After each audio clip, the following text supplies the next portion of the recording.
Баршаңызға сәлем, сіздермен бірге Айзада. Каналыма қош келдіңіздер. Бүгін мінсіз бір жасағаннан әркімнің қолынан келетін, өте жұмсақ, дәмі тіл үйіретін көкнар қосылған тоқаштар, яғни синнабоны с маком жасалу жолын көрсетемін. Сондықтан видеоны соңына дейін қарап, достарыңызбен бөлісіп, менімен бірге әзірлеңіз.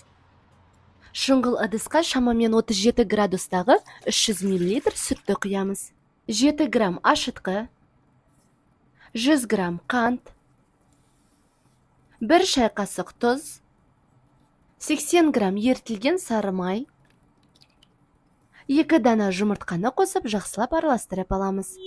Достар, міндетті түрде каналға тіркеліп, лайк басып, достарыңызбен бөлісе кетіңіз. Елеуіштен өткізілген ұнды бірнеше бөліктерге бөліп біріктіреміз.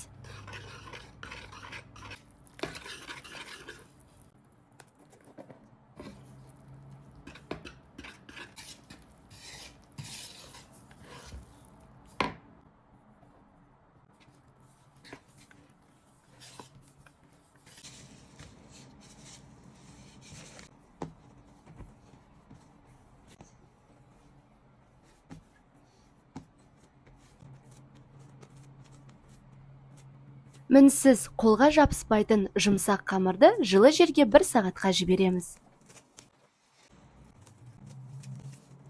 Енді салмасын дайындаймыз.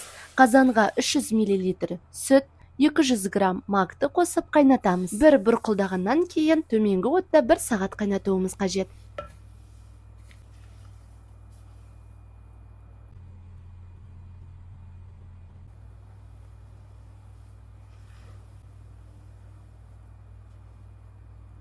Егер 1 сағаттан кейін сұйықтық қалса, ситадан өткізіп алсаңыз болады. Үстінен 50 грамм сары май мен 100 грамм қантты қосып, біркелкі болғанша араластырамыз.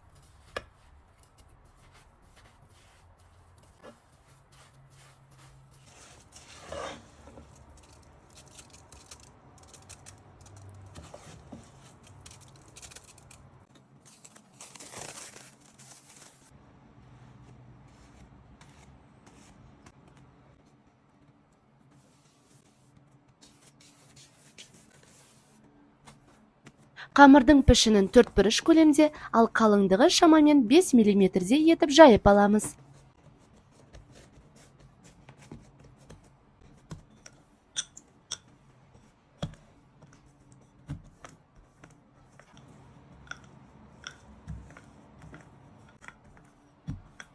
Көкнардан салмамызды біркелкі етіп жайып шығамыз.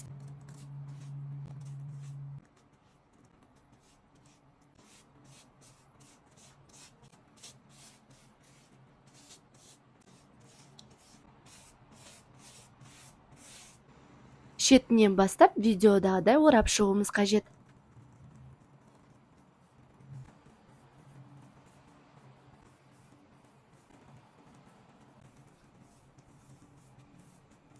Тоқаштарымыз біркелкі болуы үшін сызғышпен 4 см-де етіп, әрқайсысын белгілеп шықтым. Осылайша жіппен бөліп шығамыз.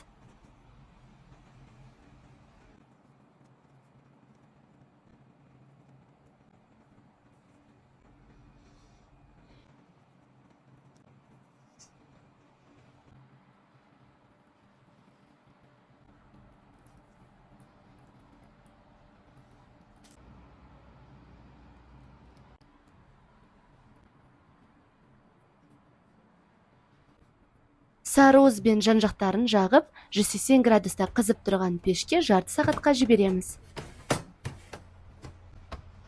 Бетіне кремін дайындаймыз. 300 грамм сүзбе ірімшігі мен 180 грамм қоюландырылған сүтті қосып біріктіреміз.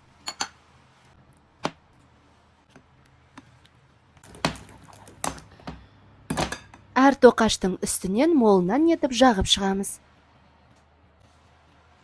Достар, міндетті түрде әзірлеп көруге кеңес беремін. Өйткені расымен өте дәмді, жұмсақ және иісі мұрынды жарады. Видеом ұнаса лайк басып, каналға тіркеліп, өзіңіздің достарыңызбен бөлісуді ұмытып кетпеңіздер.